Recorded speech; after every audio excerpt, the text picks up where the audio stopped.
இன்னைக்கு அழகு அழகு எபிசோட்ல மலர் தம்பியோட கல்யாணம் பத்தி அவங்க மாமனார் மாமியார் பேசினதெல்லாம் நினைச்சு மலர் ரொம்ப டென்ஷனா இருக்காங்க.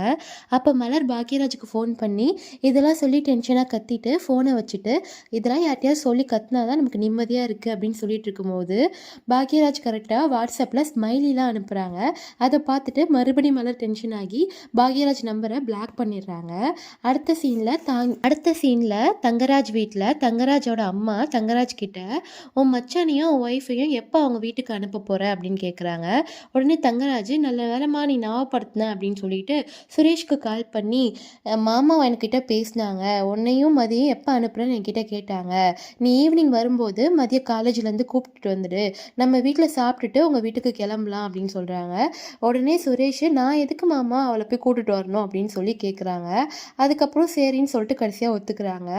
அடுத்த சீனில் பாக்யராஜ் ஆஃபீஸ்லேருந்து அவங்க வீட்டுக்கு வரும்போது எல்லாருக்கும் ஸ்நாக்ஸ்லாம் வாங்கிட்டு வந்து கொடுத்துட்டு மலர்கிட்ட மட்டும் லஞ்ச் பாக்ஸை கொடுத்துட்றாங்க.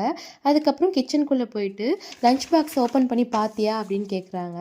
கேட்டுட்டு பாக்யராஜ் லஞ்ச் பாக்ஸ் ஓப்பன் பண்ணி அதுக்குள்ளேருந்து பால்கோவா எடுத்து மலர்கிட்ட கொடுக்குறாங்க. உடனே மலர் எல்லாருக்கும் எல்லாத்தையும் நீங்கள் எல்லாரும் முன்னாடி தானே கொடுத்தீங்க, எனக்கு மட்டும் ஏன் தனியாக கொடுக்குறீங்கன்னு கேட்டு அதுக்கும் டென்ஷன் ஆகுறாங்க. ஒரு வழியாக பாக்யராஜ் மலரை சமாதானப்படுத்ததுக்கப்புறம் பாக்யராஜ் வாயை வச்சுட்டு சும்மா இல்லாமல் உன்னை சமாதானப்படுத்துறது ரொம்ப ஈஸி மலர், ஒரு 100 ரூபாய் பால்கோவா வாங்கி கொடுத்தாலே நீ ஈஸியாக சமாதானம் ஆயிடுற அப்படின்னு சொன்னதும் அதை கேட்டுட்டு மலர் மறுபடியும் டென்ஷன் ஆயிடுறாங்க. அதோட இன்னைக்கான எபிசோட் முடிஞ்சிருச்சு. For more updates, Orange Entertainment subscribe பண்ணிக்கோங்க.